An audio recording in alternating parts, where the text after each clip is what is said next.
होता है, क्योंकि हर बेटी बाप का गौरव हो। एक व्यक्ति अपनी बच्चे को गोद में लेकर के चढ़ रहे थे पहाड़ पर, तो स्वामी राम तीर्थ जी निष्किंचन भाव में विचरण करते थे। स्वामी राम तीर्थ बड़ी मौज में, उन्होंने देखा ये बाबा वृद्ध है और इस बच्चे को लेकर के बड़ी कठिनाई से चढ़ रहा है। स्वामी जी ने कहा, दादाजी आपको भार लग रहा होगा, इस बच्चे को आप मुझे दे दें, मैं आपकी हेल्प करूं। तो दादाजी ने कहा, महाराज जी आपको नहीं मालूम है, आप ब्रह्मचारी हैं, ये मेरा बालक नहीं है, ये मेरी बेटी है। और किसी भी पिता को अपनी बेटी का भार नहीं लगता है। मैं इस बेटी को लेकर नहीं चढ़ रहा हूं, बल्कि ये बेटी मुझे लेकर चढ़ रही है ऊपर।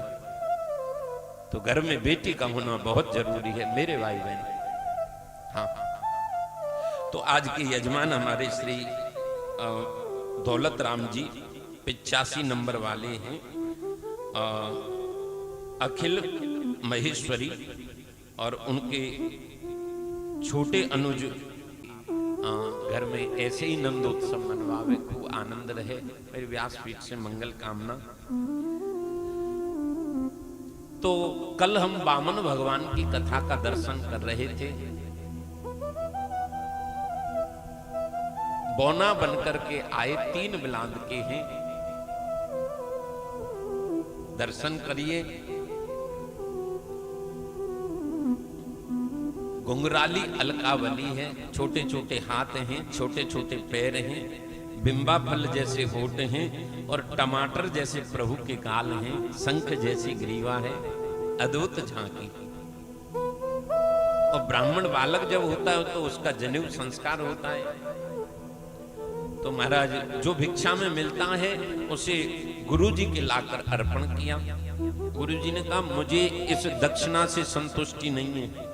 तो बोले, यदि मुझे संतुष्ट करना चाहते हो तो त्रिलोकी को ला करके दो। आहा। तब बोले, इस समय बलि पर हो गई है गुरु की कृपा, और मैं यदि भगवान होकर के भी लड़ूंगा तो बलि की पार नहीं पड़ेगी, क्योंकि गुरु की कृपा हो रही है। हाँ, लेकिन मैं कुछ प्रयास करता हूं। तब भगवान बौना बन करके गए हैं बलि के यज्ञ में, और बलि ने देखकर ही, इनको देख करके न जाने क्या होने लगा है बलि को। बोले, महाराज आप मेरे यहां आए, बहुत अच्छा लगा, मांगिए ना, क्या चाहिए आपको।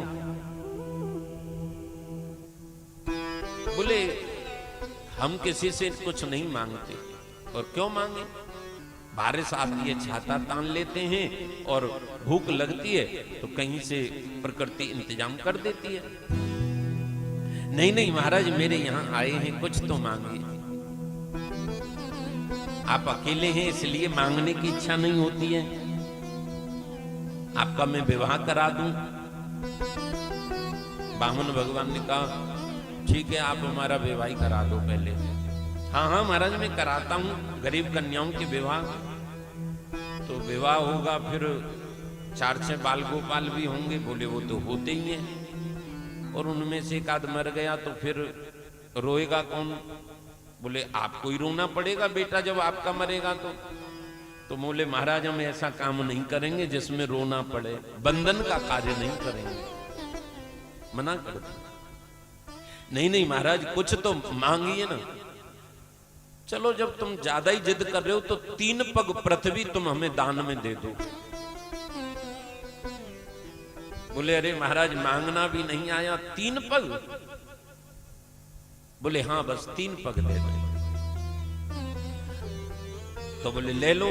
बोले, तुम्हारे गुरु ने यह भी नहीं बताया कि ब्राह्मण को देने से पहले संकल्प होता है, और संकल्प का मतलब पक्का रजिस्ट्रेशन। ब्राह्मण रूपाय बामनाय त्रीणी पदानी पृथ्वी अहम संप्रददे।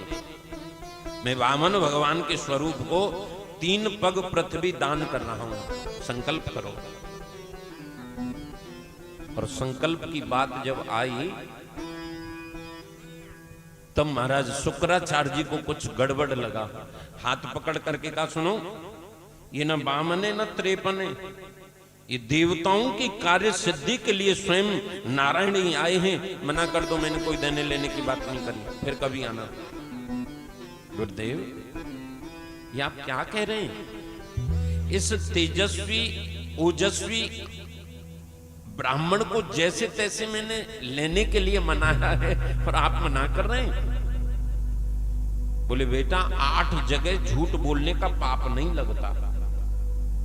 स्त्रीषु नर्म विवाहे च व्यर्थर्थे प्राण संकटे, गौ ब्राह्मण हितार्थाय।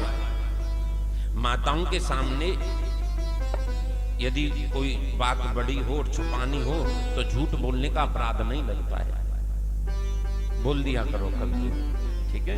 हाँ। स्त्रीषु नर्म विवाहे च। अब चलो धर्म पत्नी है, घर में रहते हैं तो बता भी देते हैं, यहां तक तो ठीक है। लेकिन बता करके ये कह दिया कि देवी इस बात को तुम किसी को कहना मत, तो गड़बड़ हो गई। समझो उस बात को चौराहे पर आने में 1.5-2 घंटा का ही वक्त लगेगा। पड़ोसिन आवेगी, झूठे के आंसू रोवेगी, बात होंगी, अरे सुनो मैं तुमको ही बता रही हूं, तुम किसी को बताना मत। आज मेरे पति ने ये कार्य हो गया, तो वो गंभीर बात को भी मैया छुपाएगी नहीं, बता देगी। इसका एक कारण भी है, कुंती जी को श्राप दिया था युधिष्ठिर जी ने। पांडवों के लिए पांडव जब कौरवों के लिए पिंडदान कर रहे थे तो कुंती जी ने कहा बेटा एक पिंडदान कर्ण के लिए भी करो। अरे मैया कर्ण हमारी जाति का नहीं, हमारी बिरादरी का नहीं, कर्ण के लिए क्यों? बोले बेटा कर्ण तुम्हारा ही ज्येष्ठ भाई था। युधिष्ठिर जी बिलखने लगे, मां ये तुमने क्या किया? ऐसे वीर अथर्वती योद्धा को, ऐसे दानवीर कर्ण भाई को तुमने मरवा दिया, हमें बताया भी नहीं। आज से मैं मात्र शक्ति को श्रापित करता हूं। कोई गंभीर बात को माताएं छुपाएंगी नहीं। उसका एक कारण है स्त्रीषु नर्म विवाहे च। और देखो माताओं की कभी लड़ाई देखना आप, शहर में तो नहीं लड़ती हैं, गांव में माताएं जब लड़ती हैं तो आप देखना। 2 माताएं ट्रेन में लड़ रही थी, एक कह रही शीशा बंद कर, दूसरी कह रही नहीं शीशा खोलो के रखो। एक मैया बोली कि मेरा दम घुट जाएगा, शीशा खोलो। दूसरी बोली अरे नहीं मुझे खांसी बुखार जुकाम है, शीशा बंद करो। अब एक खोलो एक बंद करो, बहुत देर से लड़